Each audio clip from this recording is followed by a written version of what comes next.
Well, hello and welcome to another episode of The Card Show. Hope everyone is well. Hope you're doing good. Those that are listening, you can't say I got this cheap H&M. Was it H&M? No, it's Boohoo Man. There we go. Boohoo Man Chiefs. What did they try to make it like a vintagey style, sort of fading here. It was cheap as chips. It was £19 maybe. Yeah, a little sort of fake washed red, but it kind of looks kind of big. But that's all right. For those that are watching, obviously you see what's going on. Eh? In victories and defeat, it's Chiefs always. Chiefs Kingdom. But yes, hope everyone is well.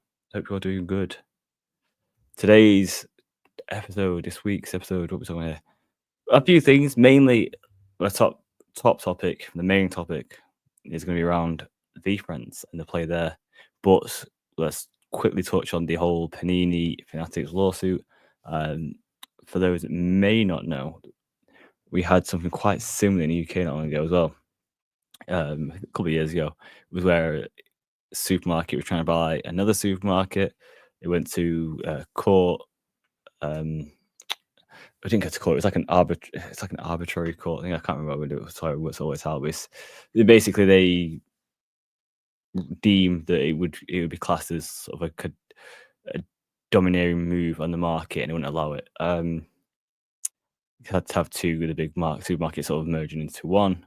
There's too much of a play. Market. I can't remember what it's called. But yeah, I think this is what Panini is trying to get now with Fanatics. Now they're trying to say that there would be too much of a one ownership sort of market thing, which I sort of agree with. I mean, it'd be cool if don't get me wrong here, if they sort of disbanded a little bit, and it was kind of like, okay, NFL and NFLPA all agreed that every year the licensing was to each company, and it was like a set fee that each company had to pay. So Leaf, Wildcard, Panini, Tops, Upper Deck, for instance, could all just pay the X amount of mil per year, and they get the rights, no exclusivity, but everyone gets the rights. And instance, maybe after year 3, Upper Deck, Leaf, whatever, might look and go, it's not really worth us paying the buy-in fee. Let's say it's 4 mil. It's not worth us paying the 4 mil buy-in fee to get licenses for the players and the NFL. We'll let Panini, Tops, Upper Deck, whatever, fight it out, and then you go back to your license stuff. I think it'd be cool just to that way, because I think we miss out on so many nice cards, and as collectors, people who enjoy this hobby for what it is, the winner way one that's suffering for it basically. Like, that means every year, if Panini and Tots wanted to put it out, we'd have Prism, Bowman first, sort of Optic and Finest. We'd have it all. Which is obviously the dream. And then you could get some sort of newer design, newer stuff coming through with the likes of Leaf, Metal, Per Deck, for instance. I mean, look what the Per Deck do with ice hockey, have done for years. Like, imagine if they had also get the licenses for NFL, and they could get some of the stuff they get. The cup is a big one for them, and there's some of the like memorabilia cards they come up with. I know I see they get ice in some of the cards from the game. So imagine getting like turf and stuff like that. I'm sure we'll get pylons and that soon. I've seen enough signed pylons going around, so I think that'll be next, like pylons and stuff like that. But yeah, it's just a thought. I mean, I think it's going to be interesting what happens with this lawsuit. But again, we'll be the ones that suffer as always. But on to the main things. I don't really think there's too much to talk about. We'll touch on the sports shortly. Liverpool having a bad week. But yeah, the Topps Chrome Veefriends, obviously season 1 it will be, comes out in I think it's like 6 weeks now, 5-6 weeks. Now the reason I'm bringing this up now, obviously not when it was first sort of mentioned or touted around, is because I've been doing a bit more sort of research, digging into the past Veefriends. I see the Veefriends Zero Cool stuff with Fanatics, and then he had his own sort of paper version out. I was lucky enough to rip a pack open at Undercard Show with Tyler, who is head VP over at VaynerMedia. Him and a couple Ripsy. came over and had a table and was sort of explaining the games to people. And I managed to get him to a little, talk through, run down the game and stuff like that. So if you don't know much about how it's played or the game or the card in general, go back to that London Card Show vlog. I think the thumbnail is me and Tyler Schmidt. Shout out Tyler Schmidt, legend. Obviously, 1/3 of the Card Talk pod. We're now writing to get his own cards and content, I believe. So make sure you check that out. But so yeah, so I went to dig in the prices, seeing if it was, if it was just a hype thing, if it was got any juice in the long run. I mean, the paper cards, and let's face it, throughout the majority of card collecting, people prefer not to have the paper cards. There's obviously a lot of eras where paper cards were just the thing, but nowadays you prefer your Prism Silvers, you prefer Overs, or your Donruss, you prefer your Selects over your Scores. You just sort of always have like an upper echelon. So don't get me wrong, National Treasures, Flawless, etc. I know it's a bit thicker stock, whatever, but it's gonna be interesting how they've gone to Chrome. People will like it. I think the cards will look better in a lot of respects. But season the first few, the Zero Cool, the first sort of game release cards he released have done really well on obviously the first market and the secondary market. So there could be plays there to make. I personally would be getting it. I'm intending to put a box in the loft. I'm actually going to go from a loft store soon, I think, and just rip some stuff open because it's getting ridiculous now. But yeah, I think that could be a good investment for the long run. If you look at cards, like a lot of people collect certain cards. I personally am a bit of a fan of the Hustling Hamster. That's my sort of V friend, as you will. So there's a few more I like, but Hustling Hamster just kind of. I used to have a hamster. Pretty sure everyone has had a hamster. Yeah, and then Hustling Hamster. I'm a hustling guy, so yeah, I like it. Just sort of resonates with me, so we say. So yeah, it's one I sort of go after, and there's obviously little merch memorabilia that comes around it and stuff like that as well, which is cool. But it sort of buys into IP, and that's why I think this is a good play. I think what Gary Vee is very good at doing. I know a lot of people got into the hobby because of Gary Vee. I've interviewed people for his podcast, for instance, who've said, investing in soccer. One of them, Aaron at Grading Club, saying it that he was listening to Gary Vee pod and he was mentioning it, and he has been a big influence on this hobby. So he's very good at building communities. He's very good at seeing like market trends, seeing where things are going to go, and he's very good at building things up.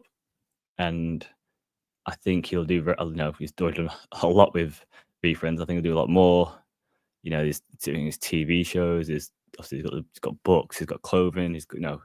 This will be sort of. It's like getting on nearly as a Disney in some respects. I wouldn't be surprised if there's a Veefriends theme park soon for kids. I really wouldn't. So this is why I think this could be a really good play. I think Chrome, because it's such a big sort of part of the hobby, is one of the respects why it's going to be this over the paper one. I still think the paper one's going to be a good one for the future as well, just because it is the first. I think it was Zero Cool was actually the first of the cards. But yeah, I think depending on how the design is, well, if the design's the same but Chrome, then it's going to be interesting. It's just going to be like getting Chrome and Sapphire, right? So this could be very interesting if we do get a Sapphire version. There's no like RC logo on any of the cards that I've seen anyway. There wasn't any on the paper ones, so it's going to be interesting to see how it goes out. But I think you will hear a lot of people talk about it. A lot of sort of, I don't say pumpers and dumpers, but a lot of people are going to hype it up. But yeah, I think it could have quite a long-term significance. I think in the short term as well. I think that's why it's good purchase. I think it will be it'll be limited-ish. It won't be super limited, but it'll be limited to X amount. And I think it will do well, and there'll be a quick spike when it sells out for people wanting some, and then there'll be like a push then for individual cards. I don't think like Gary Vee's, he has done with previous ones, signed him. If you've seen him at the National or other card shows, he always signed the cards, and he always get authenticated or graded. So that is also another play that always adds a value. If you look at some of the graded cards with his autos on, you're easily over 100 sort of plus area. So, and I'm talking these like the base cards. These aren't the numbered ones either. These are the base cards that were signed, that you're picking up for like $4 or $5. I could go on eBay now and plus in Hamster, just a paper non. I think the foil one is like a brown background. I think the non foil is a yellow background. You could pick it up for $3. You look for this auto version, the signed, graded, and yeah, you're talking 100 plus easy. I've never seen any numbered ones signed of the Hussey Hamster, so that'll be interesting as well. See what that goes for. But it's just another way to add value to that card and again increase sort of your profits on it as well. Again, if you're buying a box, this is one of the best things, right? You're getting so many characters that other people resonate to. So if you just happen to be at National or he's there, or you happen to be somewhere that Gary Vee is and getting to sign him, then yeah, it's always to add the value. It wouldn't surprise me if he's a national signer this year, or maybe next year. You never know. You never know. But yeah, let me know your thoughts. Do you think Veefriends is it at the early years of Disney? Is it the early years of Pokemon? Is it that sort of era? Am I gone wrong with Disney? Is it more Pokemon style? Do you think these cards would be worth more or less than the paper ones going forward? I'm intrigued to see. But I think yes. And what surprised me most is I'm not seeing Gary Vee sort of push it too much. I think he's just let it do its thing organically, naturally, which is kind of cool. Because again, he's already got the community there. He's already embedded in the sports card community, in the TCG community a little bit as well. So yeah, we've not had to like overhype it and get loads of people to overhype it, which is kind of cool. But yeah, that's my thoughts on that. Now let's get to sports. Liverpool, really, they were on the way to a great year, and I don't get me wrong, I still think it's going to be a great year. They're going to win the Prem. I think what's the gap? 12 points now. Arsenal win. I think they'll still win. They'll still win the league because everyone else doesn't want to. Yes, Arsenal have been on form lately, but it's too little, too late. Liverpool win the league. City just, yeah. I mean, let me know. Is this one of the worst defensive of a title? I know people can argue with Leicester and stuff like that, but Blackburn as well. But I think, City, they just, yeah, they're going to get to a stage where I think they're going to be double figures for winning, drawing, and losing. It's going to be horrible. End of the season, and yeah, it could be almost even on wins, draws, and losses. Yeah, they're just not themselves. I get it. Injuries, random sales. I think there's also a bit of weirdness in the camp. But ultimately, Pep has put his hand up. I do think it is down to the fact of they didn't refresh the squad good enough. You can't then bring in a 34-year-old Gundogan as your midfield and then all of a sudden think that we're going to be back. Please, we're back. It should have been a bit freshened up. What they've sort of done in January is what they should have done in the summer. I still think they need about 3 more signings, but I do think there'll be about 7 or 8 of them going. So I think Gundo will be one of them. Bernardo, Edison, possibly Ake, Stones, obviously Walker.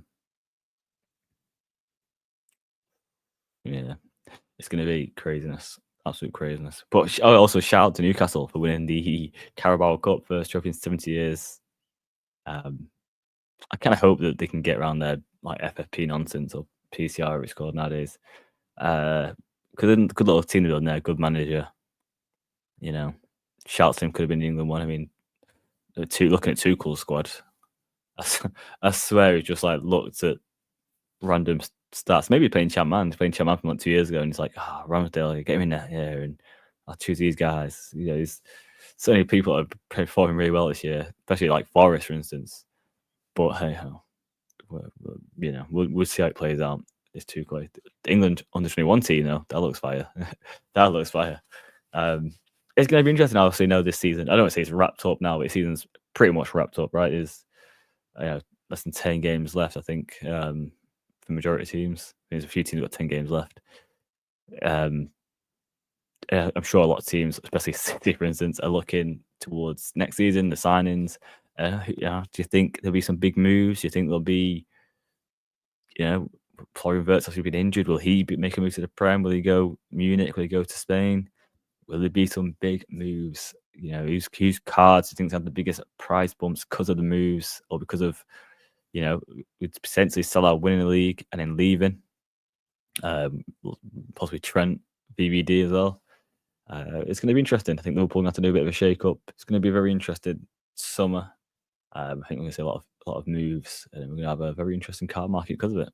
Some new players come to the league. Obviously, with City, we had quite a few new players come to the league over these last few months. We know with Nico Gonzalez, Marmoush, Vittorice, and the Uzbekistani lad, and I can't pronounce his name. Kvashnov. Yeah, you know who I mean. So yeah, it would be interesting, trying to find their sort of rookie cards and that sort of stuff. Let me know. Let me know your thoughts. Who do you think's going to be the biggest spender? I know United need to, but who do you think will be? Yeah. And F1 is back as well. Let's go back on F1. F1 is back. I think it's going to be a good year for F1 in both on screen / at the event and in the car market. I think it's been a dull couple of years. I think a lot of people were disheartened. A lot of British people, were disheartened with the way Lewis sort of lost the title, to Verstappen, and the Verstappen dominance. Sort of killed it for a lot of people, took the joy out of it, and especially because they were so dominant. I mean, the first year after the what do you want to call it, the robbery, Red Bull were just dominant. They were winning races by 20, 30 seconds, and it was ridiculous. But last year, they kind of fell off a little bit. Sergio Perez wasn't getting points for them, and Max, was struggling in a few tracks. So it'll open the door for McLaren to come in and take the constructors championship, and obviously Lando was very close to winning the drivers championship. This year he started off well. He's obviously won the first race, a very crazy race, a lot of incidents, accidents, spins, twists, turns, and yeah, he managed to hold on. I felt bad for Piastri, but he instead of being beached and out the race, he turned around and he even overtook Lewis to claim 2 points in his home Grand Prix from being pretty much rock bottom last after his little spin off. Not the start Ferrari or Lewis and his fans wanted. So it's going to be interesting how that pans out. But both Ferraris did score points, unlike both Red Bulls, unlike both other cars, many other cars. But yeah, so it's going to be interesting to see how it all goes throughout the season. Are you interested in F1? Is this something you're looking forward to watching? I think the Lewis Ferrari cars will do well. I have seen someone do custom ones, which and the patches. This is what I love about when people do custom cars. Like the patch is always like so good. So yeah, it'd be interesting to see if Topps can do some good patch cards of his in the Ferrari red. Obviously, there's a few sort of rookies in F1, that have had cards out in F2, but this will be the first time in the F1 uniform. Very good start for Antonelli as well, by the way. He did get penalised and drop a place. Is it 4th to 5th, 5-second penalty? But yeah, very good race for that young man right there. Is there an F2 driver that we should be looking out for now? Is an F2 driver that potentially be in this next set of cards that we should be looking out for? Let me know. I'm not overly sold on any of them, to be fair, but that's just me.